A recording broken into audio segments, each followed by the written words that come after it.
So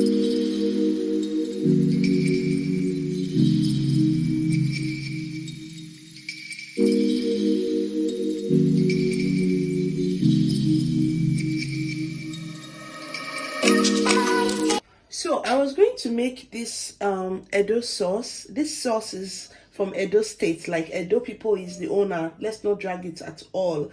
So I was going to make this sauce because I've been craving it, and I just had the opportunity because I bought the most delicious yam. You know, new yam now, it can be really confusing, but today I bought a very nice one. So I want to make the sauce because, of course, why not? Okay, so I said, let me show you guys. If you don't know, I was born and brought up in Benin City, Edo State. So for that reason, I would take this as my favorite meal, like the favorite indigenous Edo meal that I love. Okay, apart from ogbono, you know, ogbono is like, ogbono is Edo meal now. Yeah, this is my go-to. Okay, so welcome back to my channel. If this is the first time, you're very, very welcome. Today we are not doing snacks, we are not doing any of that. We are making delicious traditional sauce. And for this sauce, I need some tomato. I couldn't get really quality tomato because I didn't go to the market myself. So I wasn't able to like get the quality tomato that I would have need. So I'm adding some shobo just for like to give it the texture that I would like. Yeah, I have some scotch bonnet, which is a tarodo, and I have some onion. Like my friend, my Edo friend Jennifer, she said that onion is the cocoa, like you need onion, because I didn't have onion and I wasn't going to bother, but she said I needed onion. Yeah, I know that. Okay, so we are going to move ahead and do this.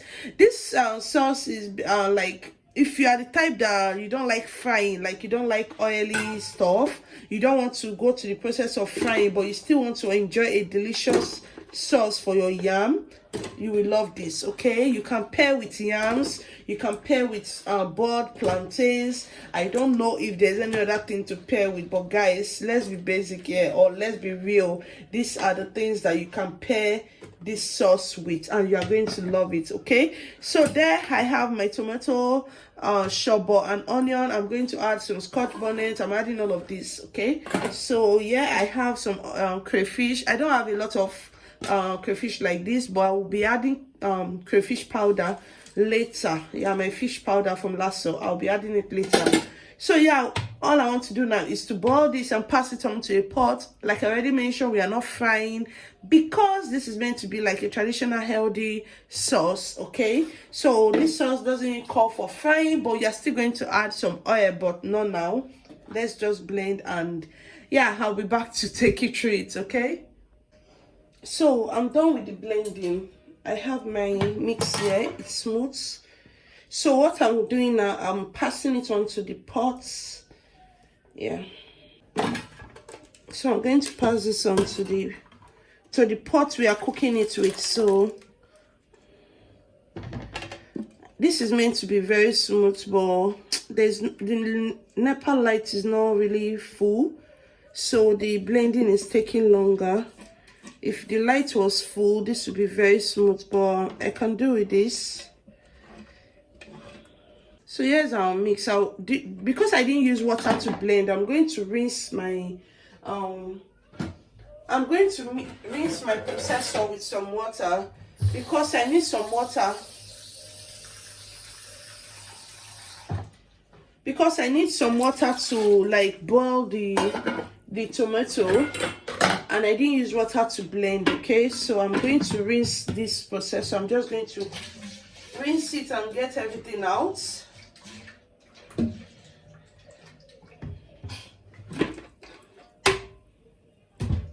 Yeah, so I'll be adding this water here, and now I'm just going to pass this on to the stove and allow it to come to a boil. Okay, so I'm doing that now.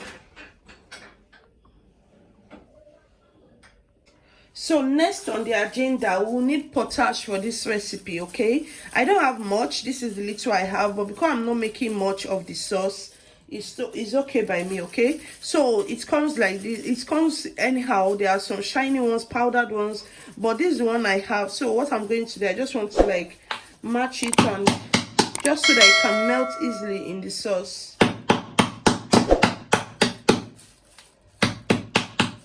Yeah, so I have it here. I'm going to leave it and allow my sauce to boil out a little before I will add the potash.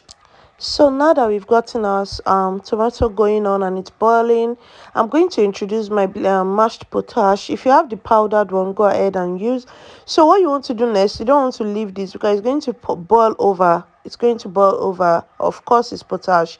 And what potash does, it gives it the unique taste. The taste, the real, like the taste that makes it what it is, like the unique taste. Yeah, that's what this potash gives it. So you just want to stir, stir, and stir until it stop bubbling, it stop like trying to boil off the pot and all that. So you're still going to leave this to boil, but now I'm just going to add all of my I'm just going to add my stuff. But I noticed it was still too like thick, so I added a little bit of water because I want my fish to get cooked. Okay, if I had maybe put my fish without adding the water, it would be too dry, so I wanted the water to cook my fish a bit. Okay, so I added my fish. I'm going to add some seasoning cubes and of course my lasso fish seasoning. I'll just add all of that at once and I'll leave this all to boil. Okay, so you want it to boil until you stop seeing all of the foamy potash look. Okay, yeah, that's when you know it's ready. So yeah, I'm going to add my fish seasoning now. Of course, you know I love lasso products. Like, the tastes are unique, they are natural, they are just good. Okay, they are nice. So, and of course I've been using Mangi Ninja pot for a while now. I'll be using that also for this recipe. I'm using 3 cubes. Of course, Mangi Ninja pot doesn't have like a sweet taste. It's just made with, according to what they said. Okay, it's made with natural sea fish, like crayfish, stockfish, bonga fish, and yeah, those kind of fish. Okay, so I'm just going to add this into my sauce. Like I said, I'm going to add some salt as well and allow this to cook. Okay, so yeah, when you know it's done is when you stop seeing the foamy look, and yeah, we'll be back to check on that. Okay.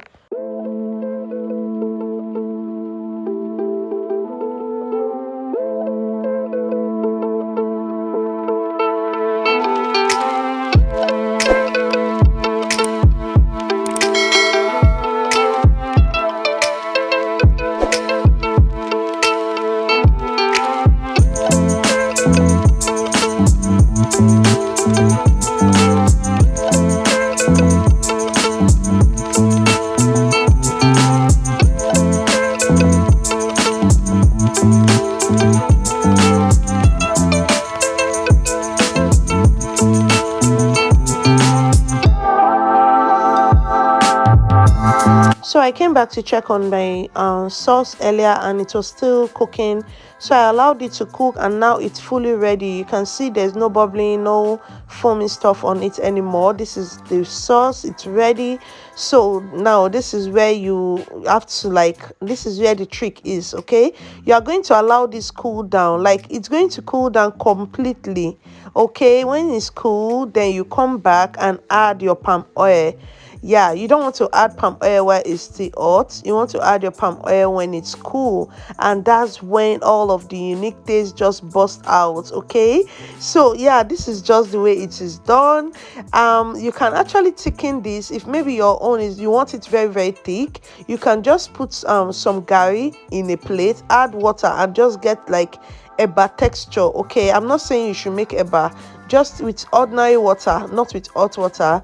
Then you get it and put in this, and then it will just thicken up. But I didn't do all of that. Okay, I just want, like, the texture or the consistency is perfect for me. Yeah, so this is it. This is the sauce. I told you guys about the yam I bought. You can see this yam, eh? Chai, this yam, I don't even know what to say. I'm so short of words. It was the best. I'm very very scared of new yam because you get to find some tricky ones, but this one, it was the best and I enjoyed it. Let me cut and give you guys. Okay, let me show you guys so that you can see how this is going down. Yeah, see, this is how it is. And yeah, you can make this with diced pomo, you can use dry fish, but my favorite way of making it is using fresh fish, and it tastes really good. So guys, let me know in the comment section if you'll be trying this. As per always, thank you, love you guys. I no go stop, I no go settle.